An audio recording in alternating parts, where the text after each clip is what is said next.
Caro Secretário-Geral do Partido Socialista, António Costa, caro líder parlamentar, Ferro Rodrigues, caro Presidente da Federação de Porto, Zé Luís Carneiro, caro Presidente da Câmara Municipal de Vila Nova de Gaia, Eduardo Vítor Rodrigues, caras deputadas, caros deputados, caras convidadas. O Grupo Parlamentar do Partido Socialista realizou as jornadas parlamentares em Vila Nova de Gaia, subordinadas ao tema Crescer com as Pessoas, mais investimento, mais inclusão. A oportunidade de visitar em Nova Gaia, Centro de Incubação de Ideias e Empresas, permitiu-nos contactar com a importância do contributo dos municípios em matéria de criação de empresas, empregabilidade e qualificação profissional. E, por outro lado, permitiu-nos testemunhar que este esforço da Câmara Municipal de Gaia e do tecido empresarial local ocorre apesar da falta de apoio e da ausência de políticas ativas por parte do Governo. No mesmo sentido, a visita à creche da Instituição Social SESI Gaia, um equipamento financiado pelo Programa Pares, permitiu-nos denunciar, uma vez mais, a dura realidade socioeconómica que afeta uma elevada percentagem das famílias portuguesas, bem como confrontou-nos com a mais-valia do investimento realizado pelos governos do Partido Socialista na rede de equipamentos sociais. Como referiu Eduardo Vítor Rodrigues, Presidente da Câmara Municipal de Vila Nova de Gaia, este município é um exemplo de refute da dicotomia entre uma direita que gera bem e uma esquerda que gasta muito, lembrando o conjunto de medidas de gestão rigorosa, mas assente em políticas públicas, nomeadamente no domínio social e centradas nos desafios reais da população em áreas como a educação, a inclusão, a proteção social, a economia e o investimento. Nas palavras do Presidente da Federação do PS Porto, toda a região norte é um exemplo do precipício social a que este Governo está a conduzir o país e os portugueses. Com o agravamento da pobreza, a diminuição das prestações sociais, o aumento do número de famílias acompanhadas e o alastramento dos casos de exclusão social em função de uma política centralista de um Governo que não só abandona a população, como desligou o motor do Estado de Direito Democrático. Para Ferro Rodrigues, o facto de nos últimos 4 anos as condições de vida dos portugueses terem agravado drasticamente com a degradação das determinantes sociais e um retrocesso económico e financeiro sem paralelo, levou a um aumento drástico da pobreza, mais preocupante nas crianças e jovens, bem como a níveis de desemprego muito elevados e a cortes insustentáveis nas prestações sociais da solidariedade. O drama das famílias portuguesas não é alheio à evolução dos indicadores económicos neste período, destacando-se os níveis que atingiu a dívida pública, o aumento do número de insolvências e a destruição de emprego, a queda significativa do investimento e um crescimento lento do PIB, assente essencialmente no aumento do consumo interno, contrariamente ao que este Governo defendia. Este foi o mote para um primeiro conjunto de intervenções centradas nas pessoas, na proteção social e na educação dos nossos dias, centrada na atual crise económica, mas sobretudo na crise ideológica e social que marca profundamente as políticas deste Governo. Para Fernanda Rodrigues, interessa contrariar a inevitabilidade da pobreza e, sobretudo, interessa contrariar a atual lógica emergencialista que define a ação governativa atual em função dos recursos existentes e não das efetivas necessidades da população. A atual retração dos patamares de proteção social denotam a fragilização e a fragmentação do papel do Estado que se exige salvaguardar a favor da qualidade de vida dos cidadãos. Também o padre Lino Maia destacou os 5 princípios defendidos pelo PS. Valorização dos cidadãos, solidariedade, consideração do bem comum como a construção para todos, disponibilização dos bens essenciais e salvaguarda do princípio da diferenciação positiva, considerando que, a par disto, deve ser salvaguardado o cumprimento do princípio da subsidiariedade. Defendeu que o combate à pobreza deve ser feito através da promoção de um programa de cidadania, assente no aprofundamento da educação, na aposta na saúde, essencialmente nos cuidados primários de saúde, bem como na aposta na formação, no emprego e no empreendedorismo. Salientou, por último, a importância de agir sobre o ordenamento do território, contrariando a desertificação no interior e valorizando os recursos existentes. Palmiro Macedo centrou a sua intervenção nos desempregados mais velhos, 45 a 55 anos,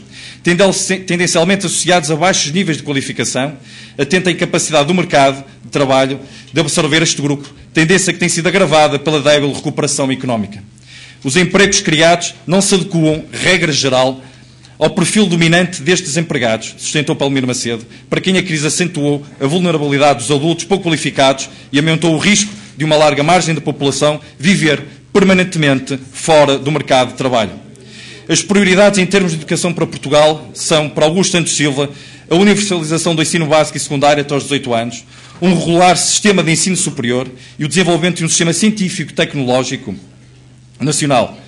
sublinhando que nos últimos 4 anos houve uma aparente quebra no ritmo de redução do abandono escolar precoce, uma quebra da procura do ensino superior, para além do aumento da taxa de retenção e desistência no próprio ensino básico, da diminuição acentuada da participação na educação e formação de adultos e da desqualificação do ensino profissional, Augusto Santos Silva defendeu que o país não pode perder de vista as prioridades,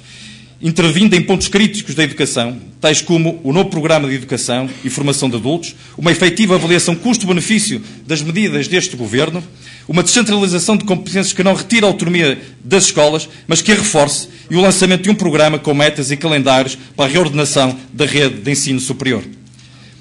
Essa foi a premissa também da intervenção de Elisa Ferreira, que salientou a importância de integrar na agenda europeia o investimento e a procura, ultrapassando o atual paradigma de cumprimento de déficit e dívida e centrando-se naquela que deve ser a prioridade da Europa: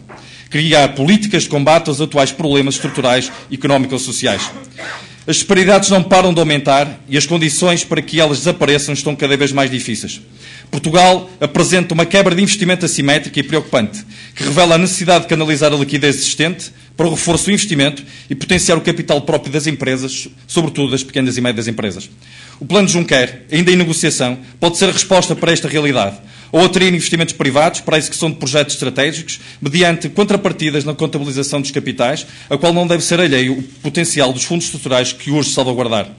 Paulo Vaz centrou a sua intervenção na importância do plano estratégico até 2020, dando ênfase ao acesso ao crédito bancário, ao problema da capitalização das empresas, essencialmente PMEs, à aposta no investimento, à rentabilização do pacote de fundos estruturais de que Portugal dispõe e à relevância dos principais setores que contrariam a crise, têxtil, calçado e metalomecânica. Criticou o Banco de Fomento, uma promessa com 2 anos, ainda não concretizada, e salientou a necessidade de relançar novas políticas de reindustrialização assente na competitividade da indústria e dos fatores de produção. A preocupação central para José Manuel Fernandes é o crescimento económico. Isso passa pela prossecução de um conjunto de medidas que visem recuperar e modernizar a economia, fomentar a reindustrialização e simplificar a regulamentação em prol das reais necessidades das empresas. Defendendo a valorização das empresas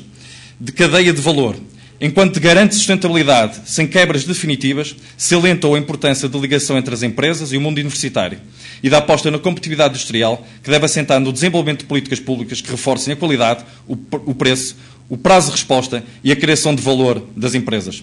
Finalmente, José António Barros salientou que em Portugal não tivemos uma situação de liquidez contracíclica, como seria desejável, o que veicula aquele que é o nosso maior problema, o investimento.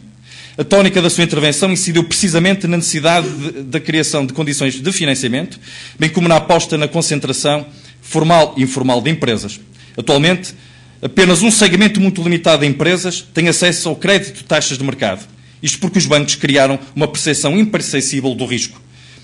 Mas à pergunta de como fazer o dinheiro chegar à economia, José António Barros apontou como solução a criação de mecanismos intermédios entre o financiamento e o mercado de capitais, bem como a criação de estímulos ao investimento, fazendo chegar às empresas a literacia financeira. Caras e caros camaradas, a receita da austeridade expansiva é uma opção ideológica dos partidos do atual governo. A política da austeridade não tornou o país mais competitivo, não fez crescer a economia, não reduziu a dívida pública e não diminuiu o desemprego. O governo empobreceu o país, o governo desmantelou o Estado Social, o governo confundiu rigor com cortes de salários e pensões, o governo confundiu poupança orçamental com cortes nos apoios sociais, o governo confundiu a reforma do Estado com o encerramento e esvaziamento dos serviços públicos de proximidade. Portugal precisa de um novo horizonte de esperança, um caminho que inverta a atual dinâmica de empobrecimento e que reforce a proteção social. Os portugueses precisam de uma economia mais competitiva e de um Estado mais justo e solidário. O Partido Socialista reforça-se nestas jornadas parlamentares como o maior referencial de confiança dos portugueses na alternativa política aos partidos de governo. Obrigado.